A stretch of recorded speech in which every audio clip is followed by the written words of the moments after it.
Ladies and gentlemen, welcome back. I would like to thank you for joining us for this special session on international trends in asset management training. I know everyone is anxious for the session, so allow me to call our distinguished speakers to start the session. The session will be moderated by Prof. Rolandi Claudio, professor in Subsea University and IMA board member. Dr. Rolandi, you can start now. Okay, fine. Ladies and gentlemen, it's a pleasure to moderate this session of a virtual forum regarding international trends in asset management training.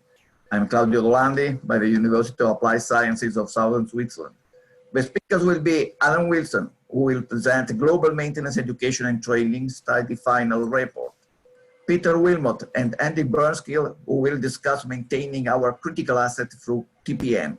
I ask participants to use the chat to ask questions to the speaker, indicating to whom the question is addressed and adding email address. At the end, there will be no time to answer. The speakers will answer you directly. Please, Alan, you can start. Hello, thank you, Claudio. My name is Alan Wilson. I am a board member, and I am talking to you today from the UK. Flip. The IMA was started by Dr. Zuhair Al-Sarraj and Dr. Mohammed Al-Fuzan about 5 years ago now, in Lugano, in Switzerland.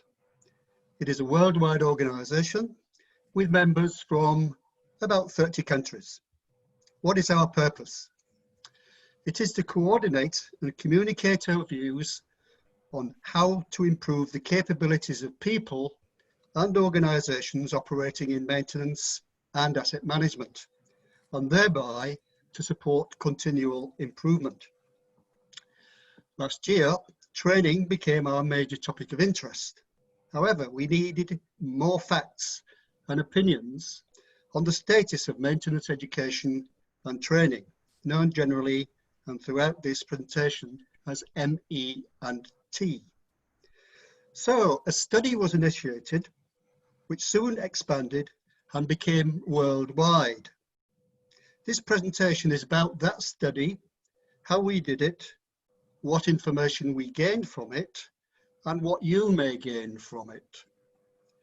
I shall be showing just 30% of the information received, which will include typical examples of our results.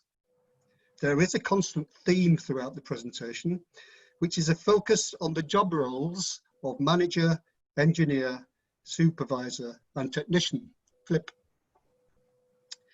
This slide shows on the left who contributed to the design of and method of carrying out the study. And on the right, those in the office team who both initiated the study and gave that special effort that is always required to complete such a project.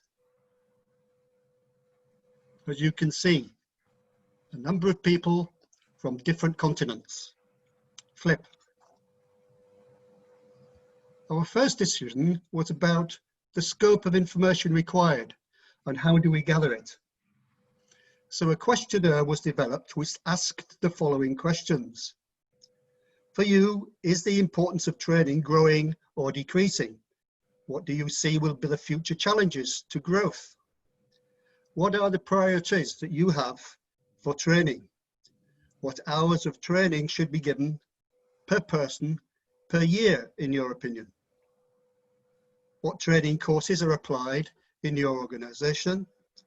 What are your needs into the future? But one of the most serious questions we had to answer ourselves, and that was, should we apply a standard to define the job roles to be focused on? And which standard should that be? But more on that later. Flip. The questionnaire was sent to our recommended contacts. These are organizations who are known to provide or use training courses in maintenance and asset management.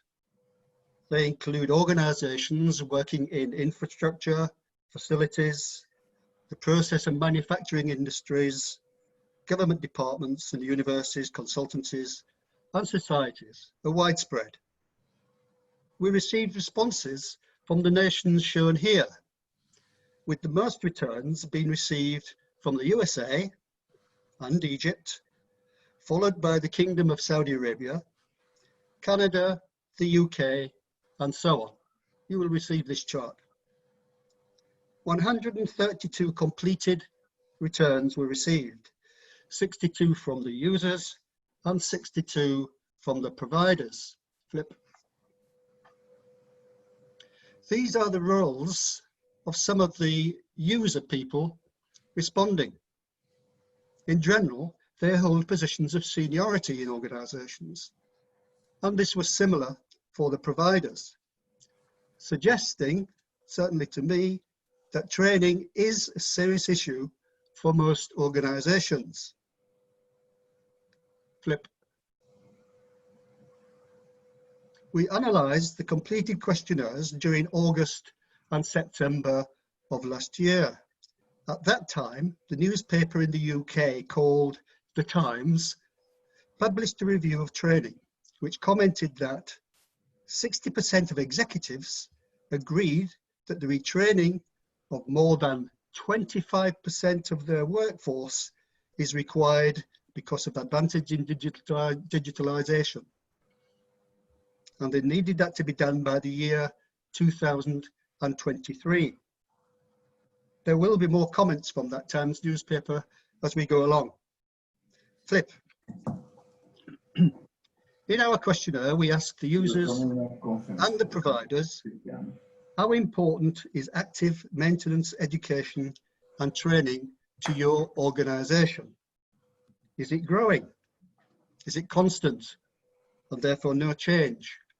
Is it decreasing? Flip. We also asked the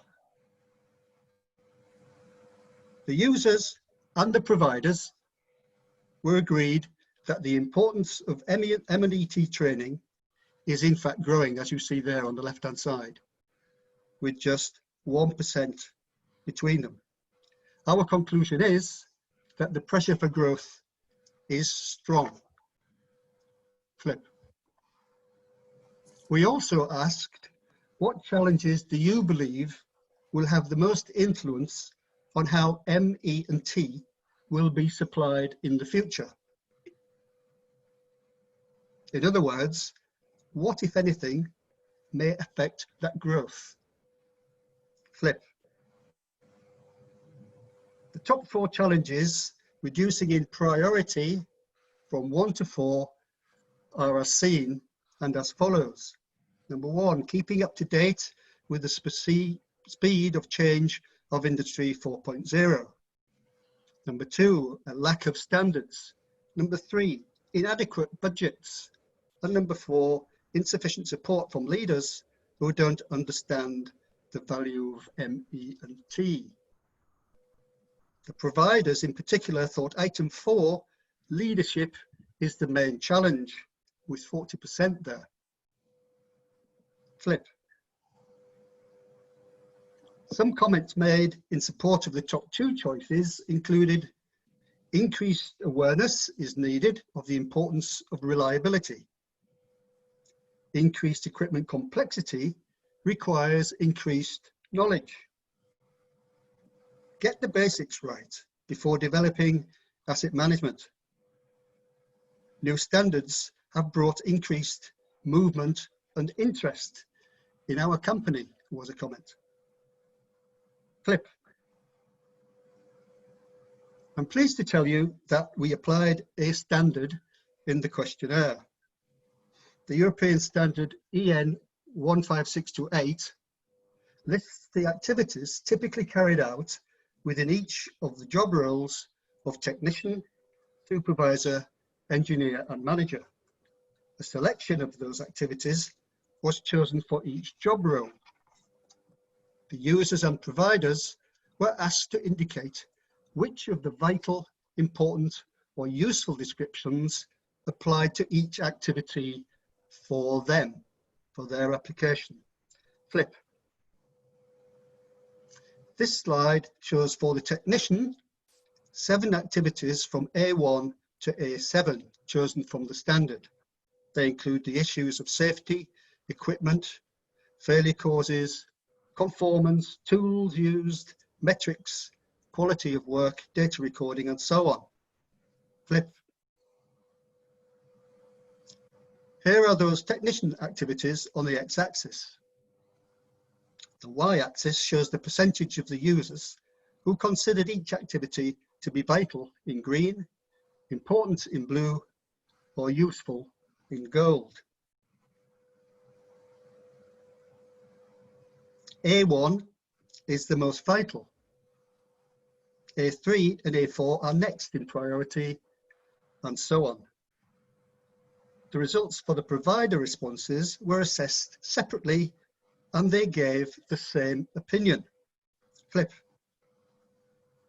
This is therefore the list for technicians in priority order of safety, compliance, use the correct tools, quality of the task completed, failure analysis, record the data into the computer system, use metrics to measure performance.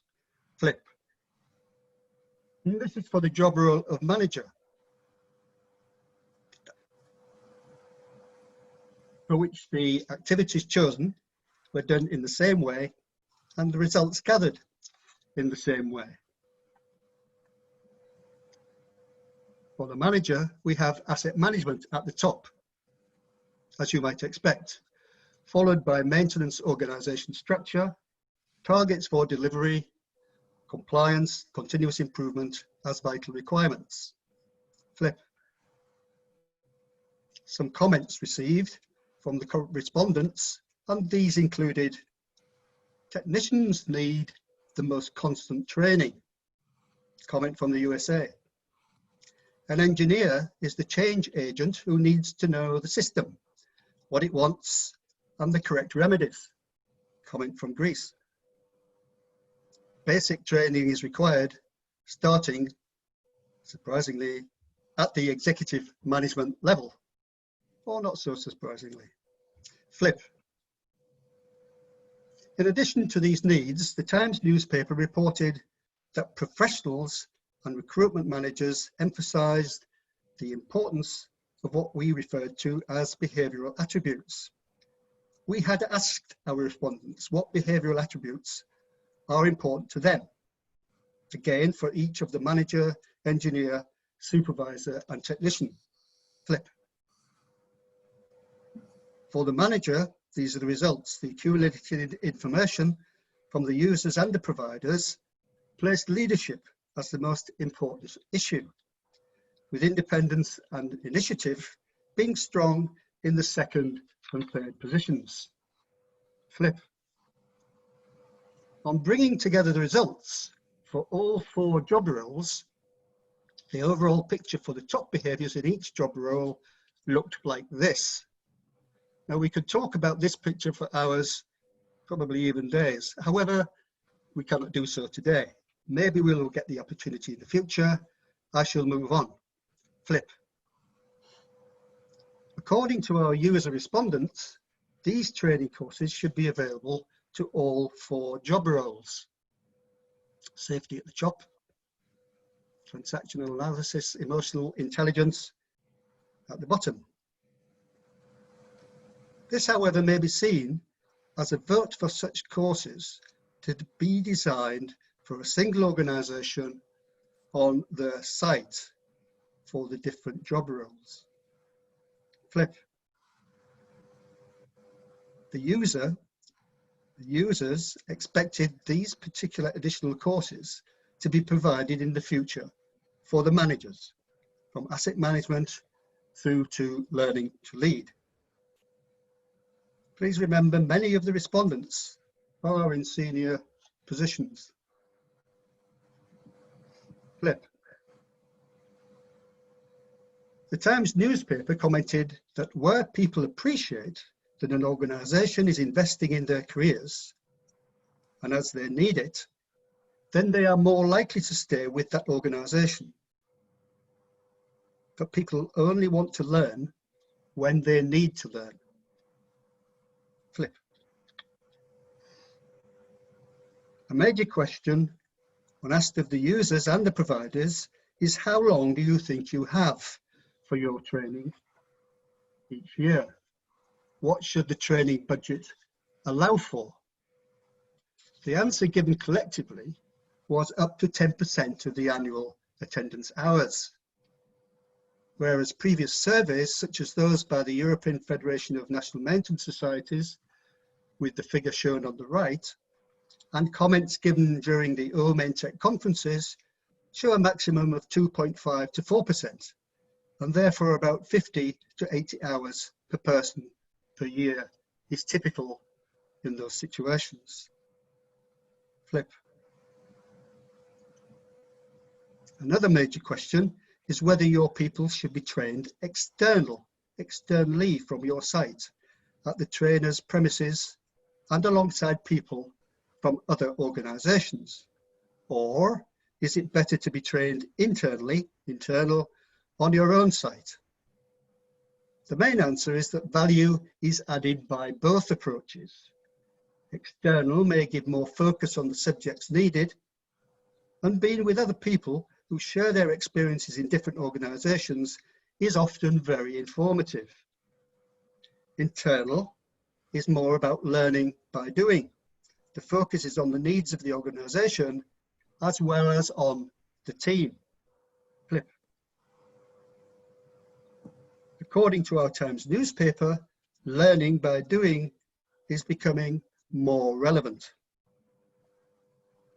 Flip. According to our survey, this diagram represents the number of users attending internal courses regularly and providers giving internal courses regularly. Users in blue, providers in red. The course duration of 1 to 5 days is clearly the favoured duration for users as well as for providers. Flip. So what internal courses are applied regularly by the user? You will see that the emphasis is on safety, maintenance best practices, operations, TPM and lean, and manufacturing. Flip. What, over a duration of 5 days, on the other hand, is given by the providers, and this is the first of 2 slides. These courses range from maintenance and asset management, internal audits, vibration analysis, to reliability-centered maintenance, CAFAM, and CMMS. Flip.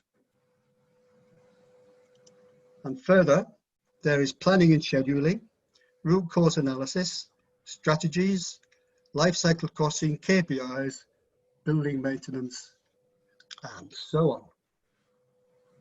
on. Flip. So moving to our conclusion for today, we can look at the information received in at least 2 ways. For what do we need training? Do we want to focus on asset strategies, maintenance management practices, asset management, technical issues on the left? Here are the user and, as far as we can see, the equivalent provider courses completed. This first slide is for the in-house internal situation. Flip. Second slide, this slide is for the external situation with the same types of information. That is one option. Flip. Or do we want to focus on the courses to be applied to specific job roles? As for the manager, engineer, supervisor, and technician, with an example shown here for the engineers, with some of the courses including also supervisors and managers. Flip. Earlier, we had comments regarding challenges for the future which focused on budget restraints, i.e. not enough money. Our Times newspaper told us that the influence of budget restraints for training has diminished down to 27%, although this was last September. Self-learning is said to be rising rapidly, now probably much higher than 59%. And training of our own staff beats hiring new staff. We have used here the information received from the study for the purpose of this morning. We have also designed a series of training courses which are flexible according to the needs. They are administered by Omain Tech with the assurance that gives. Thank you for letting me talk to you. Professor Claudio, over to you. Okay, fine, thank you. You have closed the expiring date, the expiring time. Okay, thank you very much. We can move directly to Peter Wilmott and Andy Brunskill. Let's go. Can you see the screen? Yes. Okay, very good. Ready? You're going to get your slides up? I've just got your face. Sorry, the screen's up, isn't it? I can't see the screen. Wait 1 second.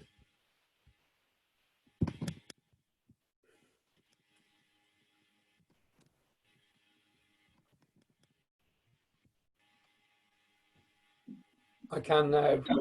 Put it on full screen. Okay. Oh. So, hello everyone. My name is Peter Wilmott, and I would just like to take a few moments of your time to introduce this session, which is entitled Maintaining Our Critical Assets Through TPM in a Non-Manufacturing Environment. I'm then going to hand over to my colleague Andy, who will deliver the session. So a question for you: if you're a frontline operator or a maintainer, where would you prefer to work? Here in this utility environment before TPM activity, or here 20 weeks later in that same utility after TPM activity? This current pandemic is also creating an opportunity for us.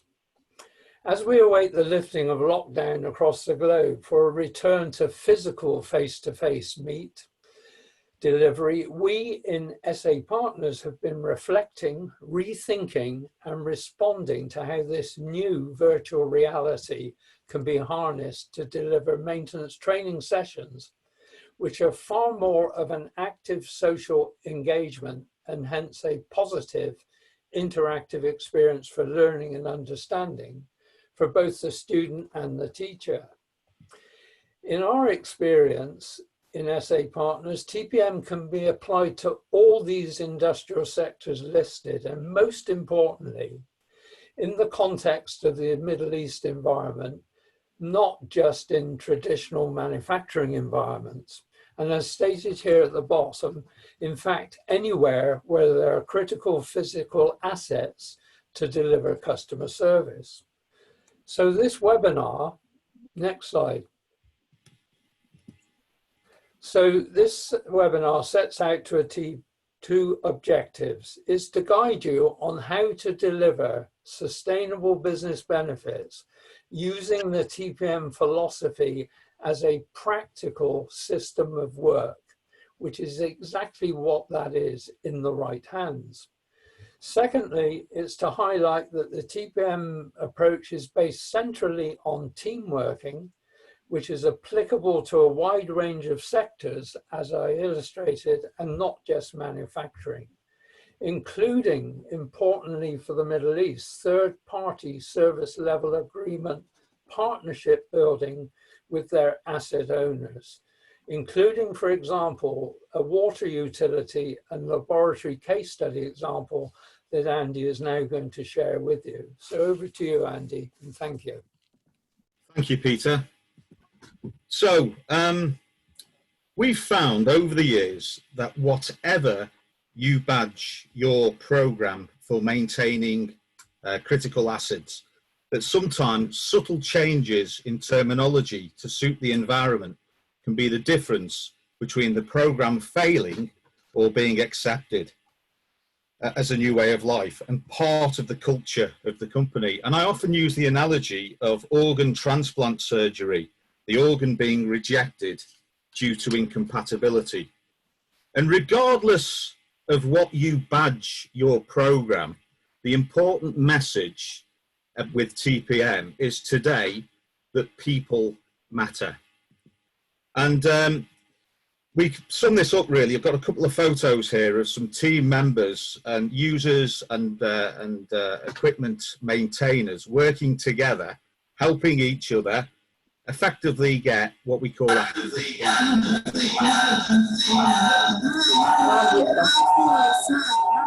you hear yourselves, whoever? And here we've got noise in the background. It needs to be muted. It's not coming from here. And here we have a few members of a wastewater treatment plant in South Wales. And we have team members from a quality assurance laboratory in Nagoya in Japan that we've helped support in their TPM journeys. And as Peter said, I will focus on these examples in these specific environments over the next 20 minutes. So let's remind ourselves of the founding principles of TPM, which mainly came from the early work of Nakajima and Suzuki and their colleagues from the Japan Institute of Planned Maintenance. So the first principle is about increasing the true effectiveness of the asset by measuring the overall equipment effectiveness, which is a measure of the availability multiplied by the performance rate of the equipment, multiplied by the quality rate that the equipment is producing or processing at. The second principle is about focusing on the quality of maintenance and deciding what the planned maintenance schedule should include, together with the essential spares needed to support the equipment. Principle 3 is often called autonomous maintenance, which is when the operator decides together with their maintenance colleagues what are the basic regular routines of look, listen, smell, and clean, and when these need to be carried out. Principle 4 is about recognizing that the development of operators and maintainers and support staff skills will improve process and equipment knowledge, which will result in a sustainable ongoing interest and care for the equipment and for the workplace. And principle 5 is something we call early equipment management, and it recognizes that if you are going to invest in new equipment, it is wise to gather existing and experience and learning by involving your existing operators and maintainers, as well as all the others, including your project engineers, in the design and purchasing decisions. And in summary, if we were to summarize what is TPM, it's about creating the correct relationship between people and their assets to create ownership. It's about unlocking what's often referred to as the 8th waste, unlocking unrealized human potential to unlock installed capacity from the assets. And if workplace organization, or 5S, is improving flow in the workplace, TPM is about maintaining that flow through the critical assets. So we're just going to have a look at a 11-step process, and this video just coming up will talk through the 11-step process, starting with the 8 equipment steps, steps 1 to 8, and then the 3 additional steps, 9, 10, and 11.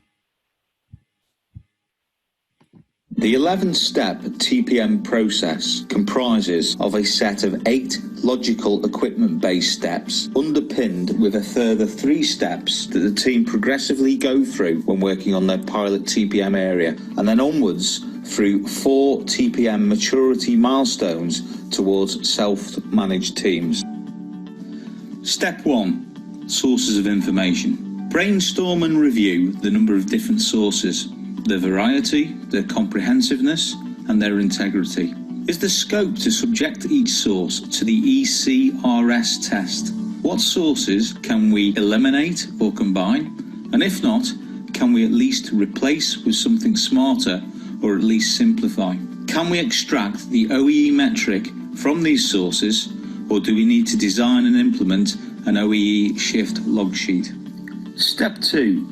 What is our best of the best and world-class OEE worth to us? Have we calculated a current average OEE? What is our interim best of best OEE target? And what is our ultimate world-class OEE? What is the value of additional productive hours per week when our best of best is achieved? And this potential value will help us make a compelling business case to implement TPM and justify our Step 5B, the refurbishment plan. Step 3, assessing the 6 losses using the fishbone format.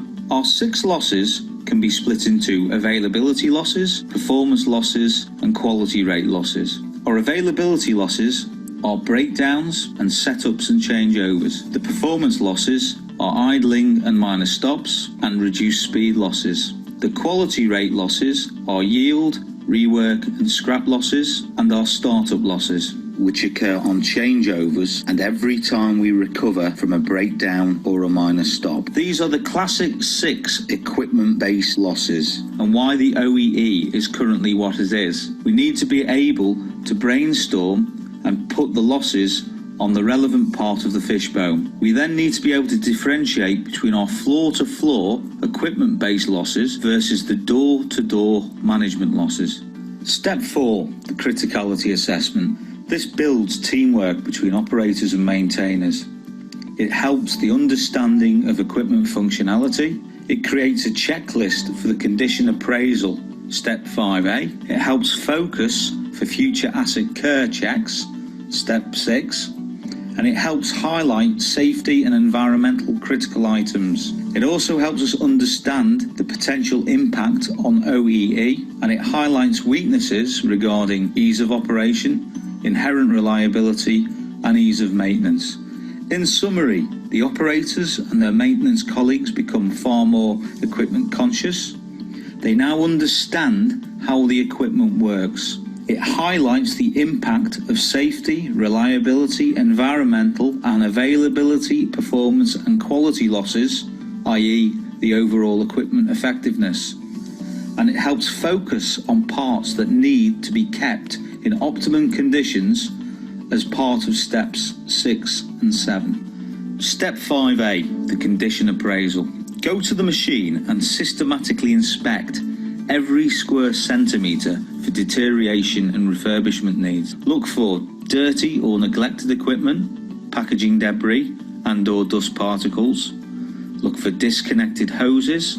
Look for missing nuts and bolts, producing visible instability. Look for steam leaks and air leaks. Look for air filter drains that need cleaning, jam valves, hydraulic, lubricating and oil leaks. Look for measuring instruments too dirty to read. Look out for abnormal noises in pumps and compressors. Pay particular attention to the critical components. They should be kept in optimum condition. TPM is about positive, obsessive attention to detail, using our God-given senses of look, listen, smell, feel, touch and discuss. Even the smallest thing wrong can develop into a major problem. At best, it will stay as it is.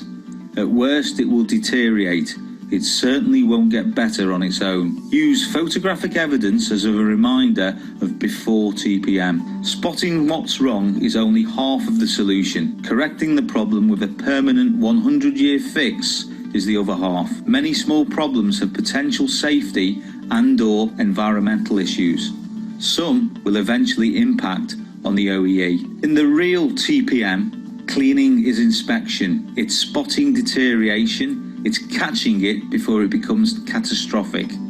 It's about pride in the workplace, and it's about a hassle-free shift, resulting in pride and ownership. Step 5B, the condition cycle refurbishment. The objective of the refurbishment program is to set up a repair and replacement plan based on the condition appraisal. The plan will provide a detailed summary of actions to be coordinated by the team and will include dates and timescales, resources in terms of labour, materials and time, responsibilities, and control and feedback. To aid planning and completion of refurbishment tasks, it may be helpful to categorise up to 3 work packages: on the run or low cost, easy to do, no outage; minor planned outage, 8 to 24 hours; and major planned outage, involving redesign and fabrication. In summary, the refurbishment plan will help restore to as good as new condition. This will also help to be justified by the benefit that we would gain through the improved OEE, best of best, additional productive hours. Step 6, developing asset care lists, inspections, and planned preventative maintenance.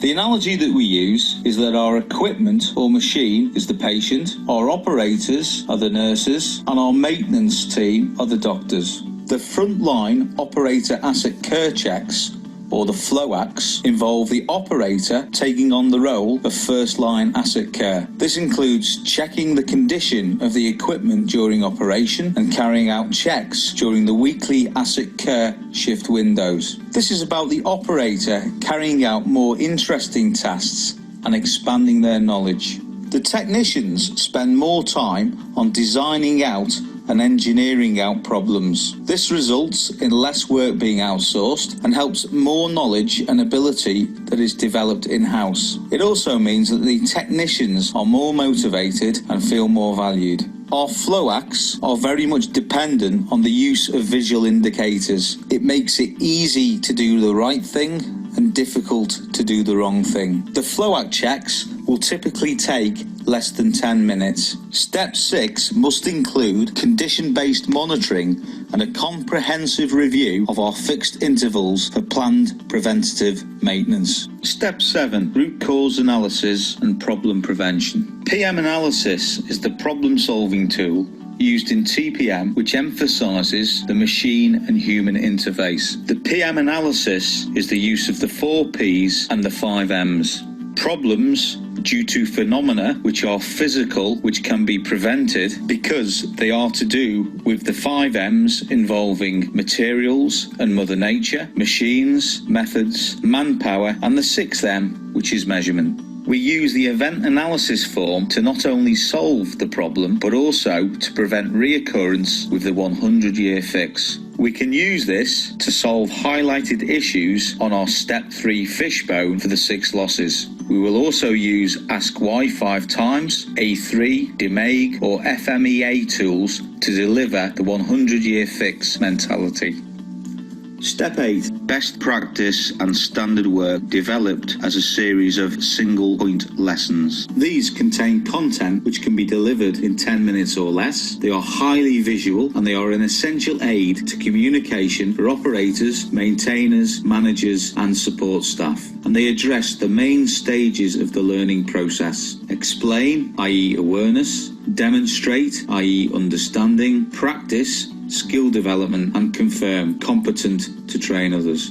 There is only one best way for single point lessons, and we need to combine the use of single point lessons with a skills matrix, and we use these to help us develop standard work. This 4th cycle is referred to as the future state realization cycle and comprises of 3 steps. Step 9 emphasises and focuses on the individual and team skill development requirements. Step 10 is about leadership and behaviours training, coaching and mentoring.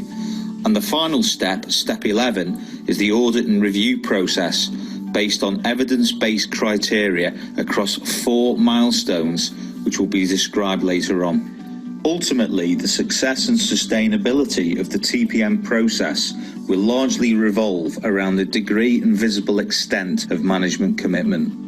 The rollout process builds on experience gained during the pilot process to ensure that the 4 development milestones of Milestone 1, Introduction, Milestone 2, Refine Best Practice and Standardise, Milestone 3, Build Capability, and Milestone 4, Strive for Zero Losses, becomes a reality so that the TPM programme becomes a way of life through self-managed teams.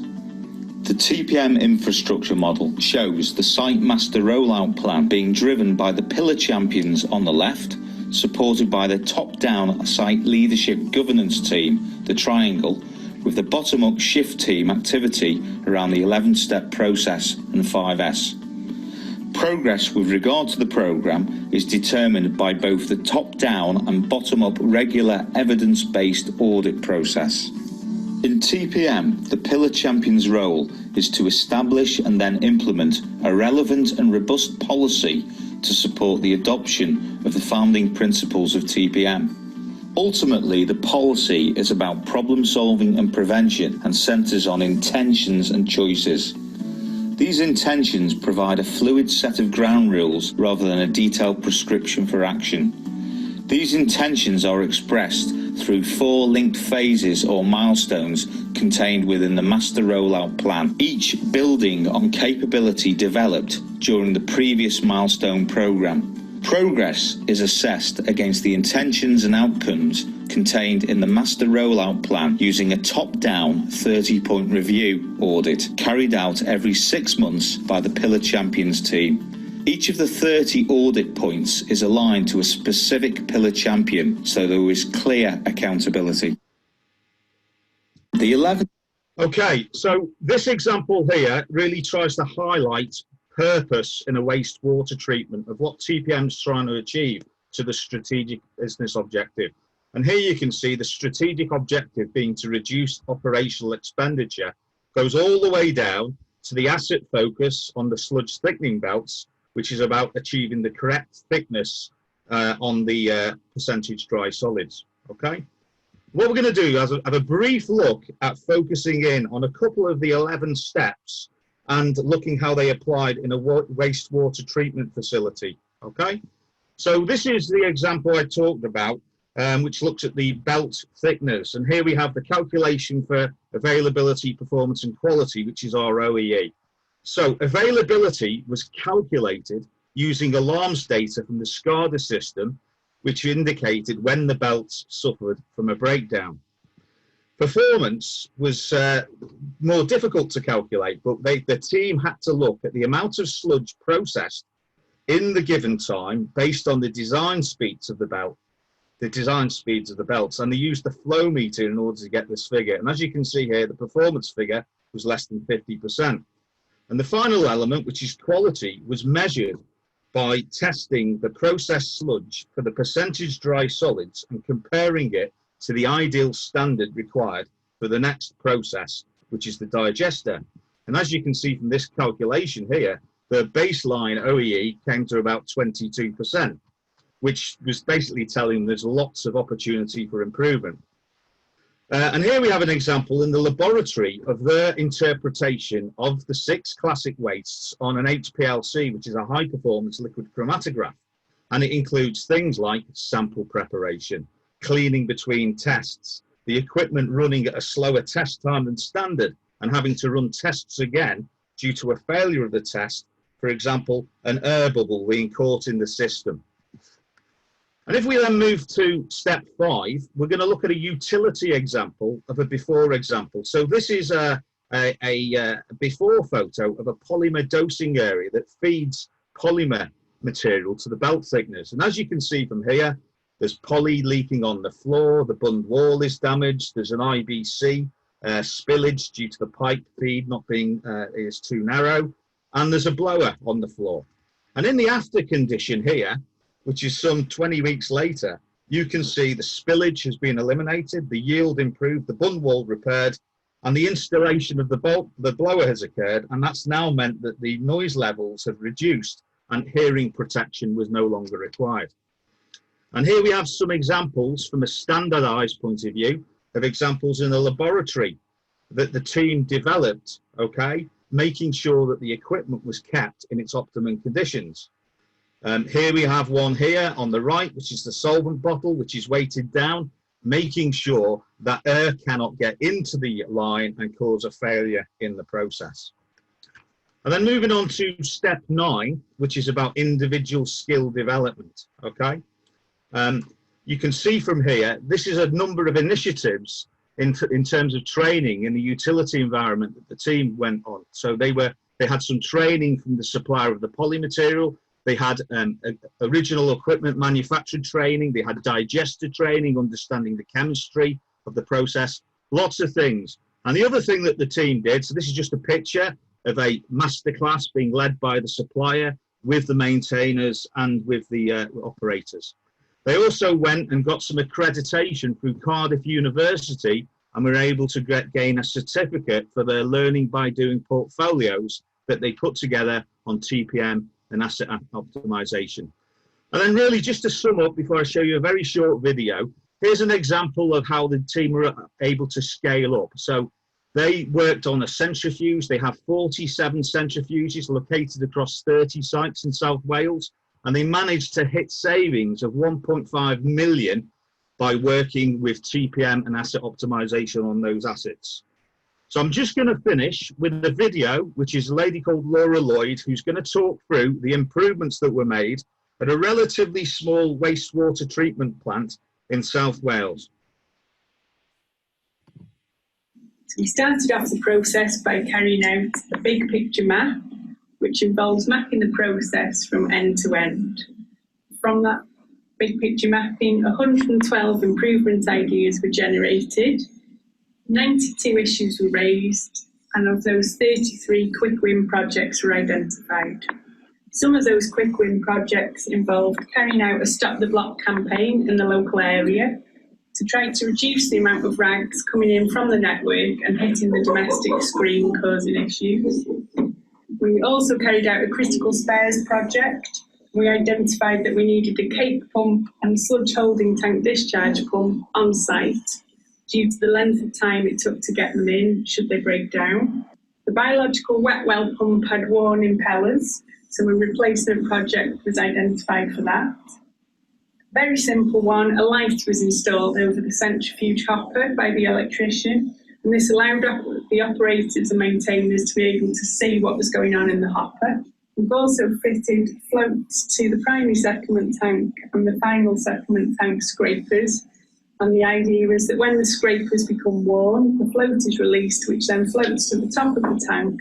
And then that is a visual indicator to operations that the scrapers need to be replaced. We were also asked to focus on the centrifuge by the performance manager. And prior to asset optimization, the centrifuge at Llangefni was running at a reduced speed of 3.7 litres a second. Due to inconsistent sludge quality, the operators were constantly having to go to babysit the centrifuge, which was taking approximately 2 hours every day of their time, constantly adjusting and monitoring it. Poly makeup was also causing constant issues with centrifuge operation.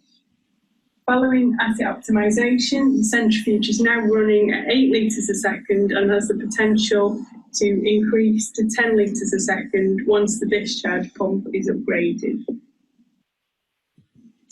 Okay, so that's the end of my presentation with 1 minute to spare.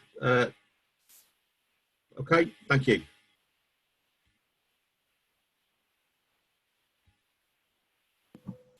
Thank you very much. Thank you to everybody. I hope you are satisfied and curious to improve the relationship with our community. See you again. Bye. Thank you, Claudio.